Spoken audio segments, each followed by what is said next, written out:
Hey guys, my name is Ellian. Don't be surprised, it's a name for boys too. Ellian Scott. That's what my father named me after his father, my grandfather. Both my grandfather and father used to be active in sports. They were both the best at boxing. From my childhood, I saw them training together. I watched my father's grandfather's fights on video too. One was training the other, and I too became interested in the ring, not just as a spectator. While Dad rested after training, I put on his huge gloves and beat the punching bag. Dad built up my technique over time. I had my own style, but my dad wouldn't let me go to the real fights. You were so beautiful and fragile. You better do something safer. But I don't want to. That's what I like, Dad. I understand, but I can't agree. The sport is too risky. Yeah, I know about the potential injuries, but you and Grandpa are still alive and well. Because we're healthier than you, and we're older. My grandfather's pupils used to win prizes, including my father. Grandpa made a lot of enemies, especially from the Boxing Federation. He was offered a job there more than once, but Grandpa said he didn't want it because there was dirty money there. Their coaches are setting up their own. For what? Young guys get knocked out after being knocked out. And how many of those are the result of improper training? And all because of what? Because of their own coach's deliberate wrong training. I won't be a part of this.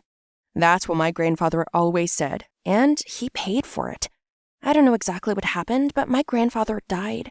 He was set up very badly, unfairly, accused of a crime he did not commit. In the end, because of the intense worrying, his heart failed. He died in my father's arms. Right in the middle of the fight, my grandfather was looking at his son. I saw it. I was a spectator there. Dad couldn't control his anger. That same evening, after sending me to his sister's, he went somewhere. It turned out that he had badly beaten the alleged culprit, an important person in the boxing world. Dad didn't go to jail. We managed to post a big bail and then straighten out the case.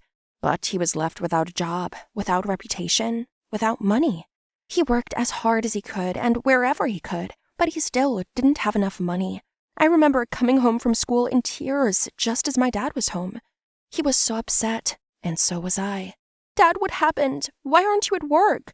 What about you? You're not in school anymore. Uh-huh. Yeah, me too. What about you? No, you better tell me what happened to you. I was called a beggar.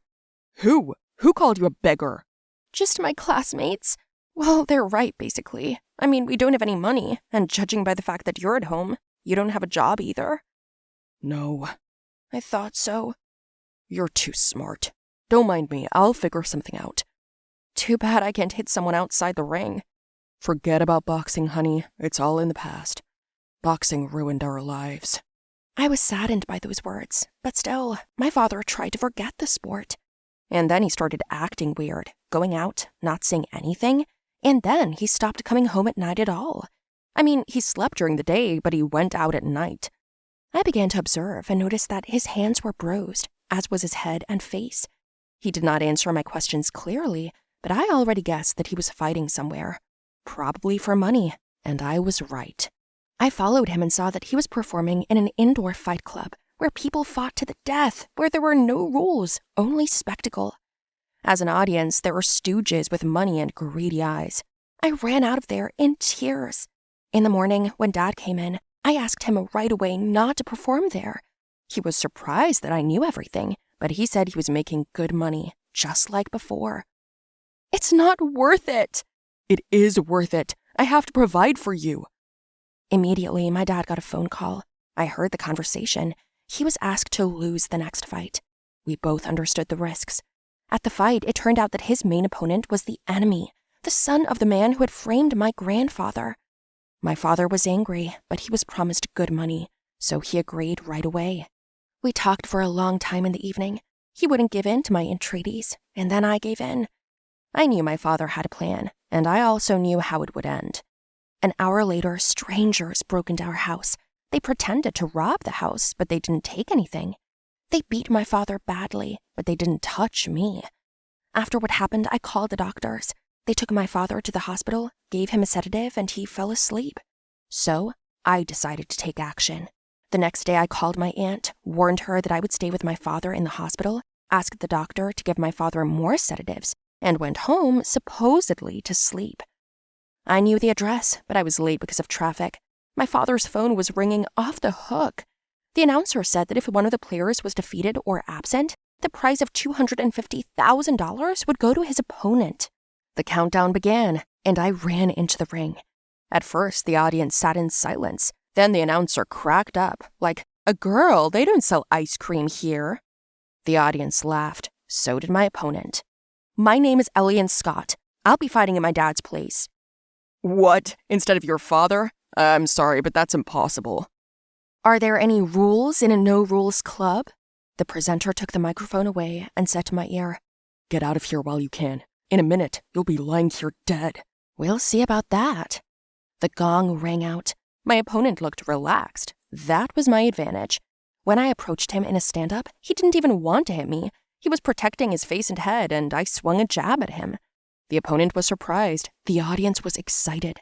The announcer commented that I wasn't such a weak nut after all. The fight started. He felt me, and I felt his weak point around his jaw. I could see it had been knocked out dozens of times. It wouldn't be hard to re-injure it, but he defended that spot very carefully. It would take some sweating. He hit me back with a cross, then a jolt. I could barely withstand his blows. The force was not equal. As much as I covered my head, he still hit me in the nose, bleeding, but I didn't give up. However, I got a little fuzzy, and that's when I got an uppercut. I fell down in the middle of the ring. My opponent was smiling. The commentator began to report.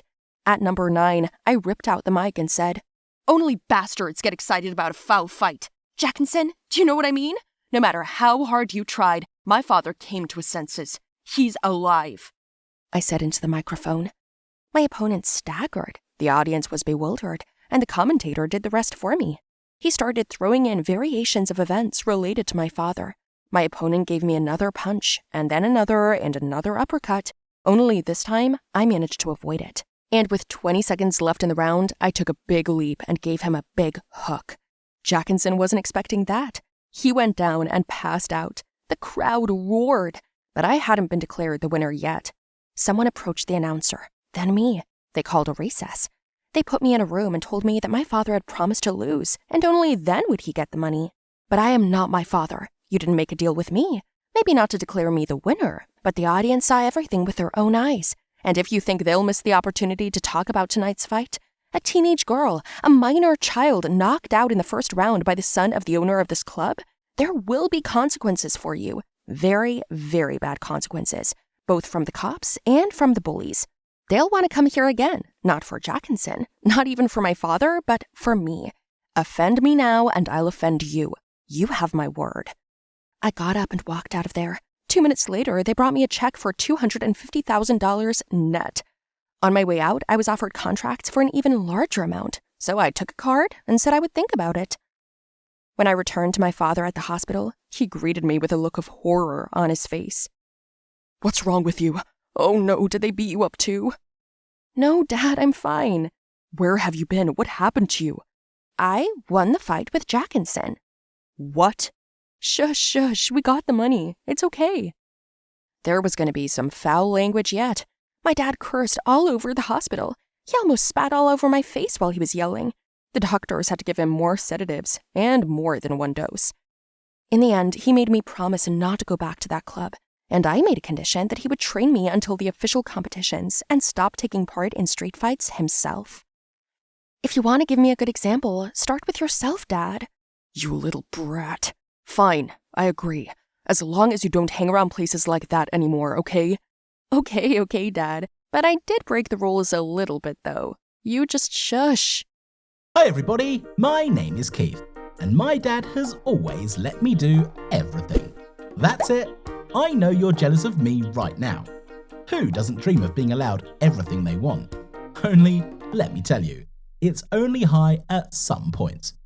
I want to tell you a story about how my permissiveness almost ended my life. My father raised me alone. My mother kind of left me to my father when I was only a month old. My father was young. He had no idea how to take care of a baby. At first, he asked neighbours to help him, hired nannies, but he couldn't afford them, so he stopped hiring them. That's when he came up with the idea of taking me to work for him.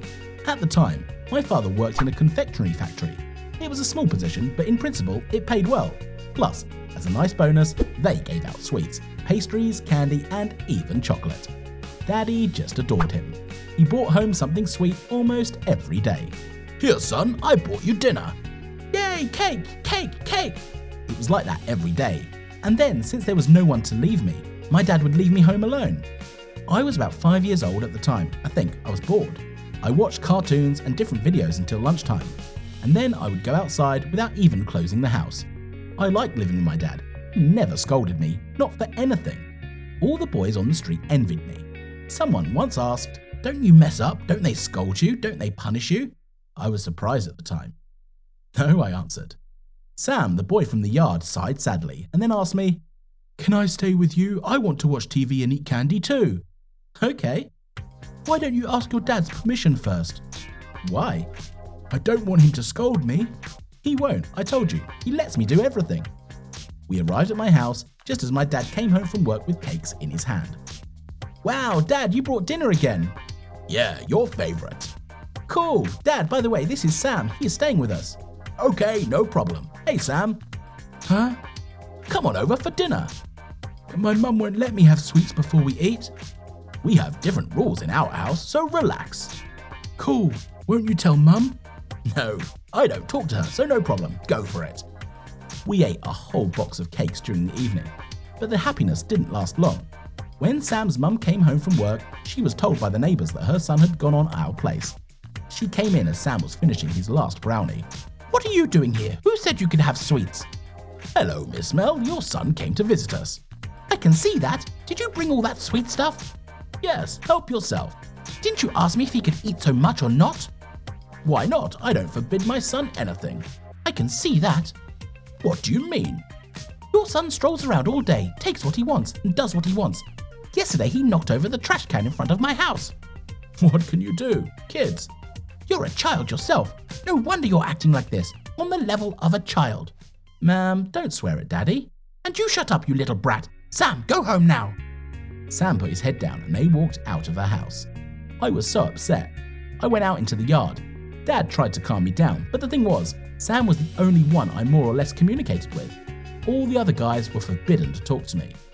"Fuck them all, you know. I had a very strict mum when I was a kid. I wasn't allowed anything, so I decided that when I had kids, I would allow them everything." "Yes, you never scolded me, but why do other parents forbid their children to communicate with me?" "I don't know, son. I don't understand them. Let's go inside." "Yeah, I'm hungry again." And that's how I got addicted to sweets. I ate cookies, candy even, when I was full. There was hardly any regular food in our house, so tomorrow, lunch and dinner were all the same for me. By the time I was 9 years old, I had tried every kind of sweet that Daddy's factory had. Even though I went to school by then, I still didn't have any normal friends. I was nicknamed the dentist because of my black teeth. I would go into class and the girls would start laughing at me. "Oh, the dentist is here. Look at him." I would sit down silently at the table and the guys would laugh at me. My classmate Rosie came up to me and sat at my desk. "Hey, do you even brush your teeth sometimes or not?" I didn't say anything. Then she snatched a book off the table and threw it on the floor. I silently picked it up. "Determined not to open your stinking mouth? I bet you've never taken care of your teeth, have you? I know where your dad works. Is that why you're so fat?" By that time, not only did my teeth turn black, but I gained weight, and I gained a lot. And every time I got stressed, I was eating candy even more. 2 years later, I had a hard time getting out of bed and taking a shower on my own. I got so fat, I couldn't see my own wrinkles. Against this backdrop, my classmates would walk all over me, sometimes throwing things at me, checking to see if they would get stuck in my folds of fat or not. I would come home frustrated and demand cake from my father. He kept bringing it every day and I kept eating it. And then one day, a teacher came to our house. She wanted to have a serious talk with my dad. All I heard was, "You have to put him on a diet and take him to a nutritionist and a psychologist. Otherwise the school will do it for you." With those words, she left and my dad got sad. I didn't want to go anywhere because it pissed me off. Not only that no one communicates with me, but I also became ugly. To please me somehow, Dad brought me a video console. And that's it, my loneliness is over. I plunged into the virtual world. I did not care about anything. I stopped going to school where I was bullied, began to eat and lie down all day. That's how my obesity kicked in even more. 6 months later, the inevitable happened. I remember waking up and my dad wasn't home. I didn't feel well. My heart was pounding and my mouth was dry. I thought I just wanted to eat and drink, so I took the ice cream out of the fridge and ate a bucket. But I felt even worse. After a while, I went outside to get some air and lost all consciousness. I woke up on the ground. My neighbours had gathered around me, some calling my father and some calling an ambulance. I asked for water and passed out again. And then I don't really remember what happened next. I woke up at the hospital room. My father was sitting next to me crying, saying that it was all his fault. What happened? My son, you're awake. Doctor, he's awake. The doctors came running to me, started examining me, feeling me up. It wasn't until sometime later when I came to that they told me I had some kind of food coma. Plus, I'd given myself diabetes. It's a horrible and scary disease, but it was a consequence of me eating too many sweets. Dad got really upset. He cried and cried. I was unconscious for 6 days. That's a lot for a kid, but I made it. When I was discharged from the hospital, of course, they put me on a proper diet and told me to exercise. To somehow support me, my father started walking with me in the mornings before school. And yes, the school brought me back. After my story, the guys didn't make fun of me anymore. They treated me with sympathy. I don't even know what was worse. I resisted changing. I didn't want to wake up in the morning and drink vegetable smoothies, but my dad made me. We fought a lot because of this, but my father said that he had almost threatened me with a lack of inhibitions, and I didn't want to understand or accept that.